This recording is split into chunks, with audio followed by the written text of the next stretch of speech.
Bonsoir, frère Yves. Oui, frère Yves. Il n'avait pas le temps. Donc c'est maintenant que j'ai un peu de temps parce qu'il y a une cérémonie ici.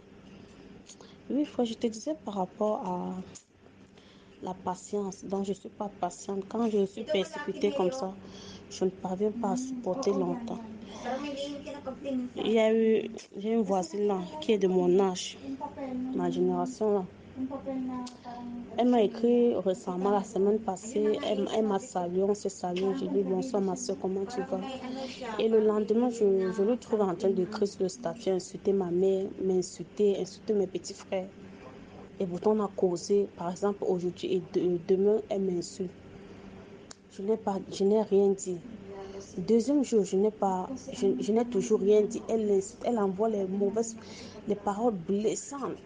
J'envoie le message à son frère, à son grand frère de lui calmer. Il me parle au français, il me raconte encore des choses qui m'ont mis vraiment sur les nerfs. Et pourtant, je venais faire la paix. Le troisième jour encore, je n'ai pas pu supporter. Elle a encore mis. C'est où je me suis défoulée maintenant sur elle. On s'est insulté, franchement là. J'ai pris une journée seulement comme ça. Donc on s'est tellement chamaillé ce jour sur les trucs. Parce qu'elle est tellement allée loin jusqu'à dire que tout ce qui est mauvais sur la terre, c'est retourne sur nous, sur ma mère. Donc les paroles étaient tellement blessantes. Je n'ai pas pu supporter.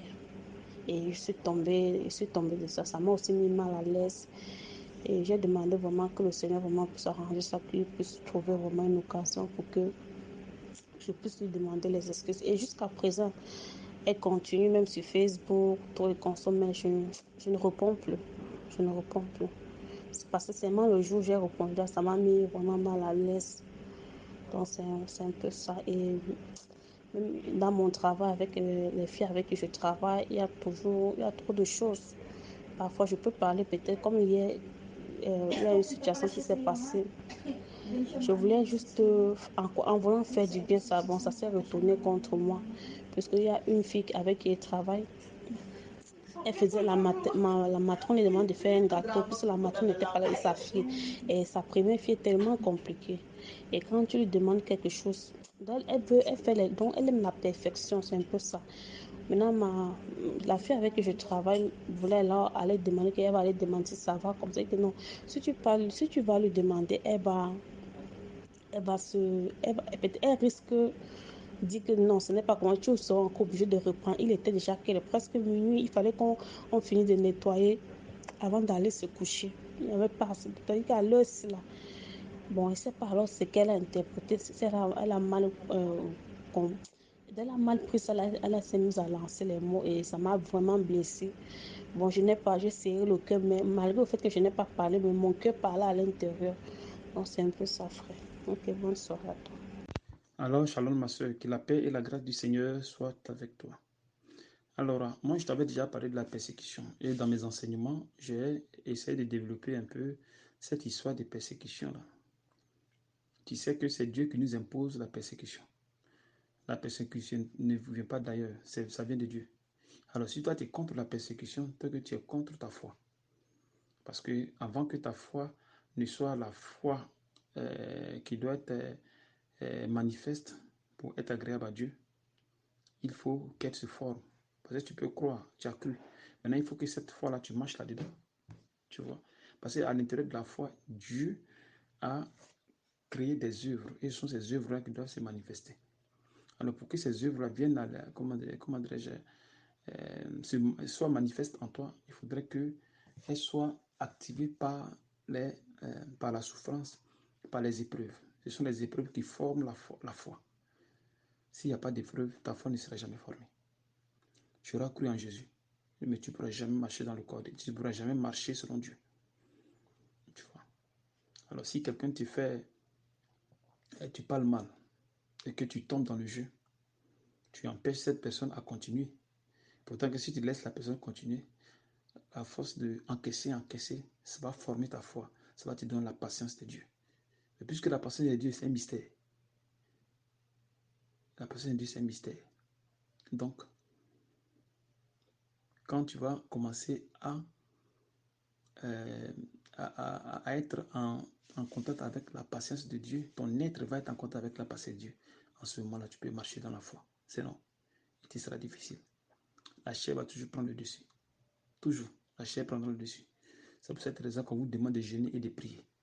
Le jeûne et la prière, ce n'est pas en vain. C'est pour que vous arrivez à dégraisser votre chair dans du péché.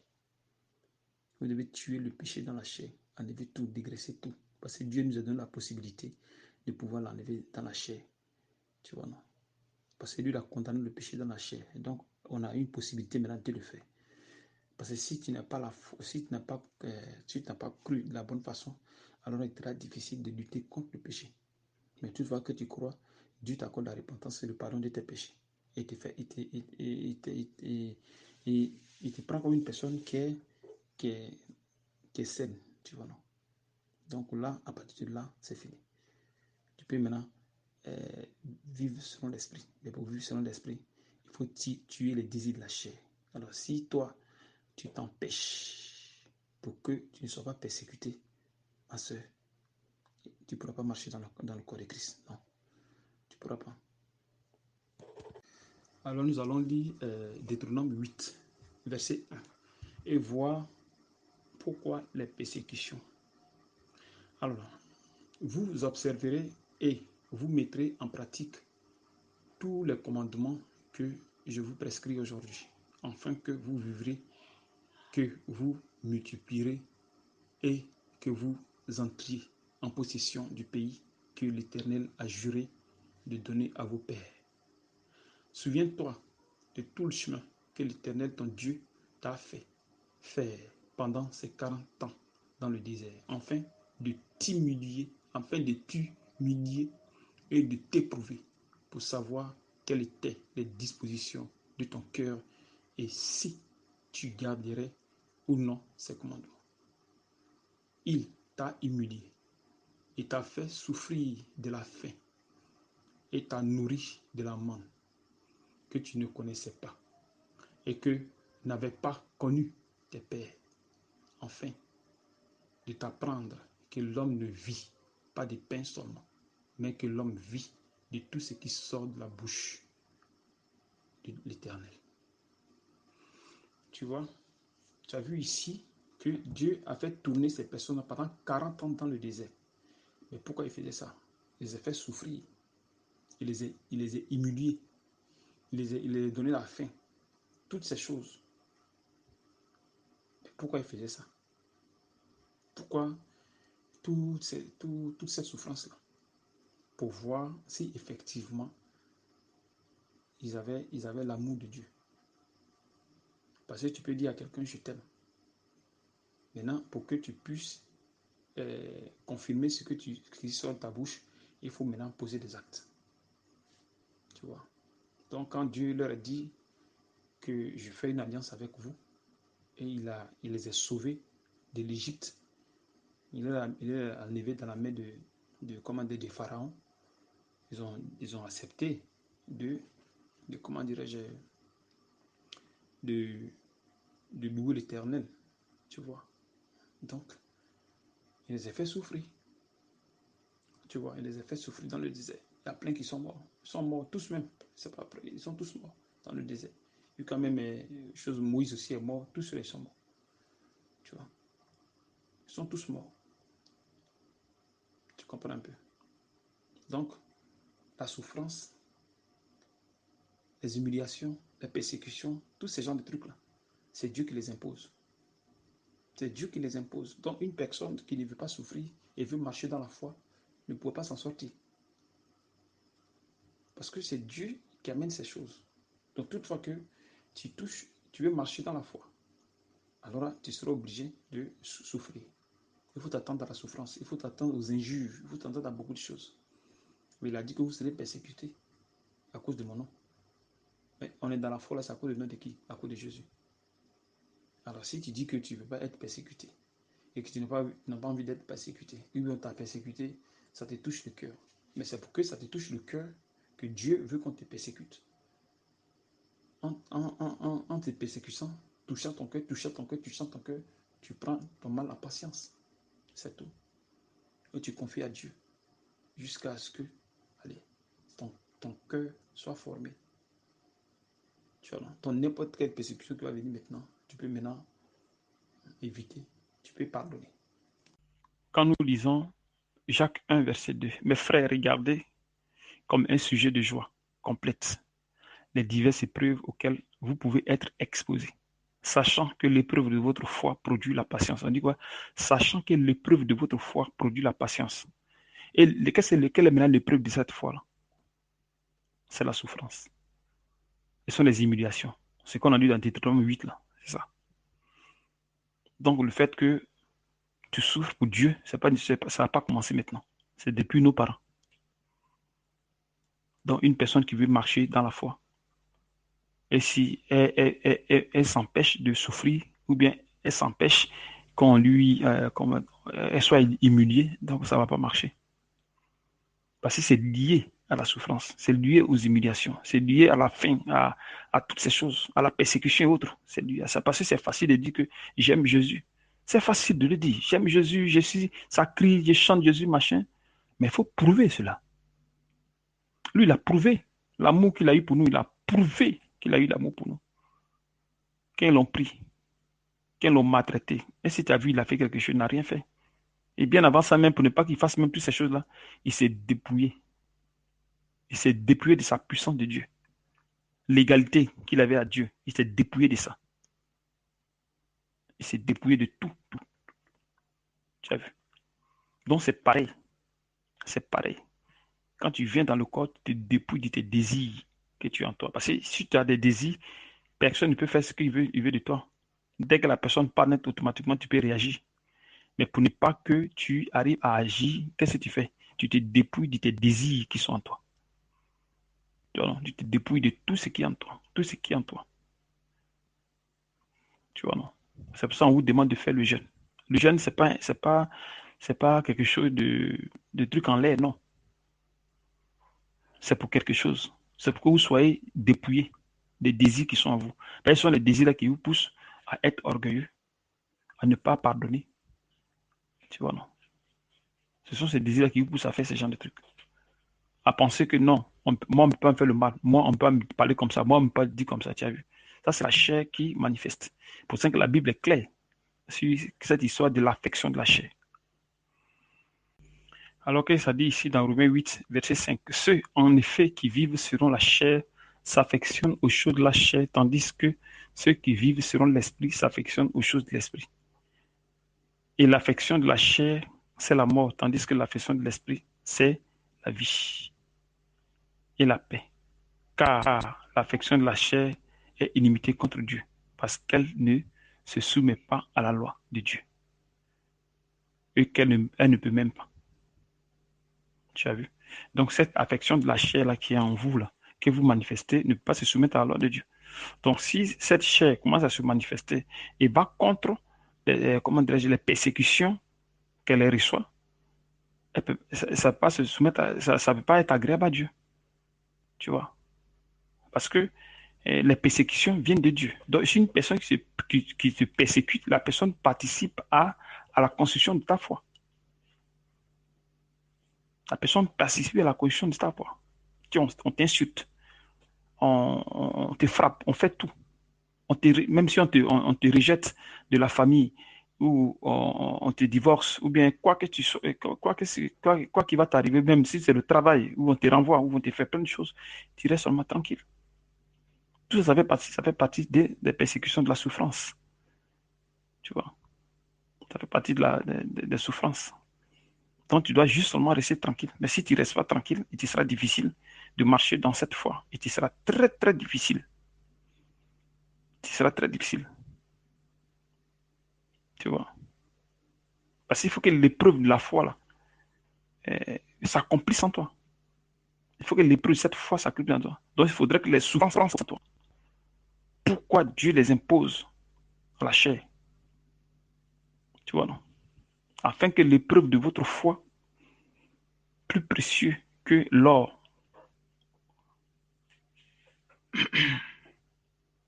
Alors, je m'excuse. Ah bon, sachant que l'épreuve de votre foi produit la patience. Tu vois, non? Mais il faut que la patience accomplisse parfaitement son œuvre. Tu vois, non? On dit qu'il faut que la patience accomplisse son œuvre. Et nous savons que la patience dont on parle ici, la patience, ce n'est pas la patience de la chair, c'est de l'esprit. Donc la patience de Dieu. Pourtant que la chair n'a pas de patience. Et la patience de Dieu, c'est un mystère. Donc pour que cette patience arrive à s'accomplir en toi, puisque la loi s'accomplit en nous, il faut forcément que tu arrives à ce que les persécutions, la souffrance, toutes ces choses s'accomplissent en toi. Et si tu veux que ça elles s'accomplissent en toi, alors il faut les laisser. Qu'elles elle arrive à construire ta foi.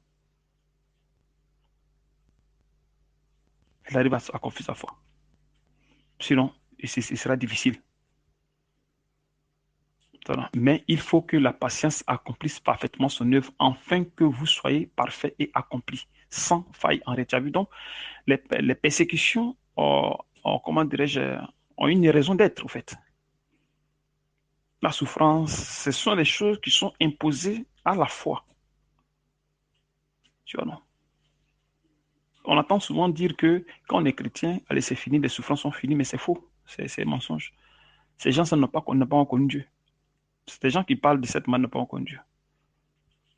Mais quand tu connais Dieu de la bonne façon, alors la foi, quand elle se manifeste, forcément, elle sera attaquée par la souffrance, par les persécutions et autres, tout ça. Forcé. Ça, c'est une obligation. Enfin que ta foi soit construite. Sinon, c'est zéro.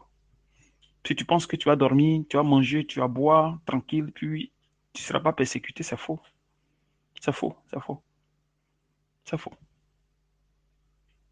C'est faux. C'est pas vrai. Alors, quand nous lisons Jacques 1, verset 12, heureux l'homme qui supporte patiemment la tentation, car après avoir été éprouvé, il recevra la couronne de vie que le Seigneur a promise à ceux qui l'aiment. Que personne, lorsqu'il est tenté, ne dise c'est Dieu qui me tente, car Dieu ne peut être tenté par le mal, et il ne tente lui-même personne. Tu as vu, pourtant que les persécutions, c'est lui qui amène les persécutions. C'est lui-même qui amène les persécutions. Et bien, il dit que non, lui ne tente personne. Mais les persécuteurs qui t'amènent la souffrance, toutes ces choses qui t'amènent, l'humiliation qui t'amène, ce n'est pas pour t'amener en enfer. Donc, ce n'est pas pour le mal. Voilà pourquoi il dit que Dieu ne peut être tenté par le mal. Tu as vu? Donc, ce n'est pas pour le mal qu'il amène ces choses, mais pour ton bien qu'il amène. Donc, si tu es persécuté par Dieu, tu es tenté par Dieu, mais pas dans le sens du mal. Mais par contre, Satan, lui, tente. Quand il tente, c'est dans le mal qu'il tente l'homme. Donc, si tu entres dans le corps, tu es sous le couvert de Christ. Parce qu'il dit que vous ne vous appartenez plus. C'est ce qu'il a dit. Il dit, c'est-à-dire que quand tu entres, tu ne t'appartiens plus. Tu es sur l'autorité comment dirais-je, divine, pardon. Donc, étant sur l'autorité divine, tu ne t'appartiens plus. Donc, tout ce qui se passe, c'est pour ta foi. Donc, tu dois même applaudir les personnes même qui te persécutent. Tu dois même les gêner pour eux, prier pour eux. Tu vois, non? Pour qu'ils se portent bien. Tu dois même le faire. Parce que si eux ne font pas ça, ta foi ne sera jamais formée. Donc, Dieu va enlever l'orgueil, l'égoïsme, toutes ces choses qui sont dans la chair. Il va tout enlever. Afin que tu sois parfait avec Christ. Marcher dans la foi de la bonne façon, comme Christ le veut. Sinon, si ce n'est pas le cas, non. Il sera difficile. Quand nous lisons maintenant 1 Pierre 6, c'est là ce qui fait votre foi, votre joie. Quoique maintenant, puisqu'il le faut, vous soyez attristés pour un peu de temps. Tu as vu? Par des diverses épreuves. Tu as vu ce que Dieu dit? Il dit il faut qu'on soit attristé par des diverses épreuves. Il faut qu'on soit attristé par des diverses épreuves. Donc, pour que tu sois transformé, il faut forcément les épreuves, il faut forcément la souffrance, il faut forcément la faim. Comme dans Deutéronome 8, à partir de verset 1. Il faut forcément toutes ces choses. Forcément. Forcément. Tu vois. Afin que l'épreuve de votre foi, plus précieuse que l'or périssable, qu'il cependant est éprouvé par le feu, et pour résultat la louange, la gloire et l'honneur lorsque Jésus-Christ apparaîtra. Donc, il y a une raison. Tu vois, il y a une raison. Donc, les souffrances on vous insulte, on vous fait tout, machin, non, ne vous fâchez pas. Vous devez glorifier ces personnes-là. Vous devez prier pour ces personnes-là et glorifier Dieu. Vous devez prier pour ces personnes-là qui restent encore en vie et qui continuent encore à vous persécuter. C'est vrai que ce n'est pas facile, c'est vrai que c'est dur qu'on persécute. Mais quand on voit que ce que ça va nous rapporter, l'œuvre éternelle que ça doit nous rapporter, alors on s'en réjouit. C'est vrai qu'on est attristé, mais on tient quand même. C'est pour cette raison que vous laissez tant de jeûne, afin que le jeûne puisse vous aider. Mais si vous n'êtes pas dans le jeûne et que vous pensez que vous allez marcher dans la foi, si on vous persécute, forcément, ça peut vous atteindre. Et vous risquez même de riposter. Et ça peut créer des problèmes parce que la chair va se manifester.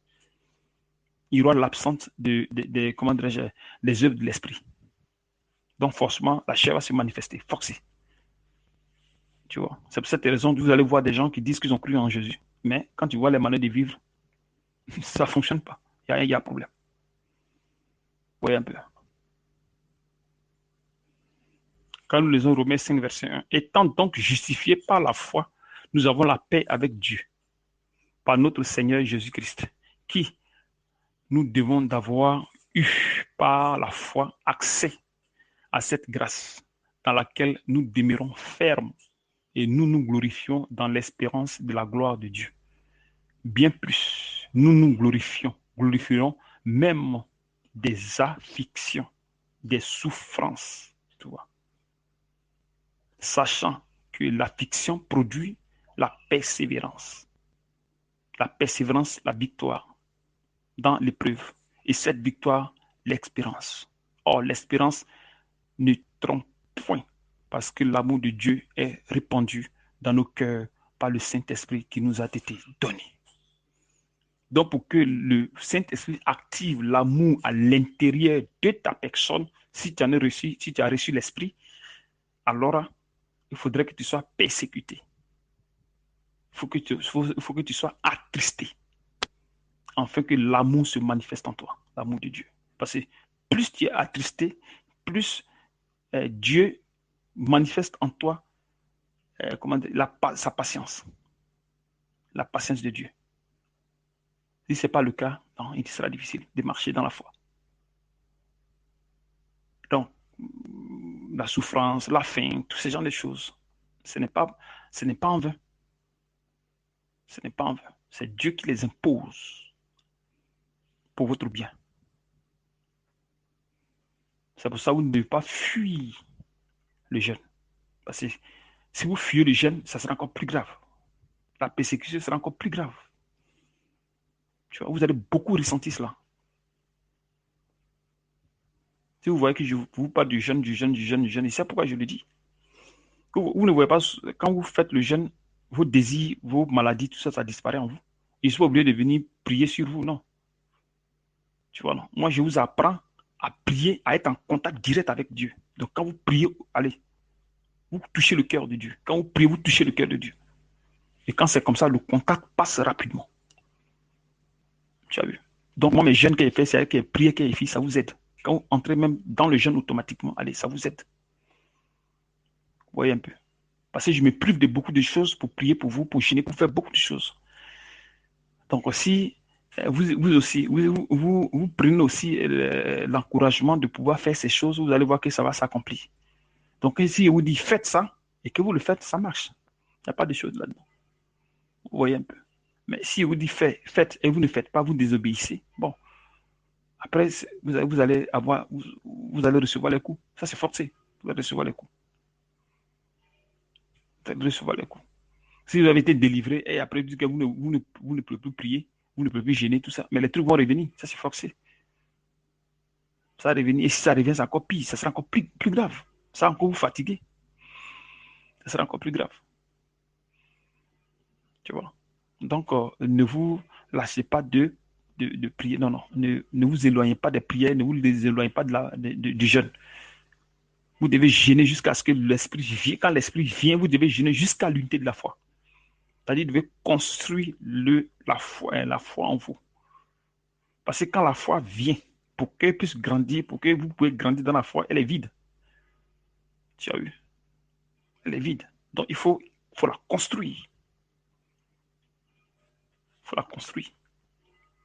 Le Saint-Esprit, parce que quand lui vient, il vient sceller votre âme.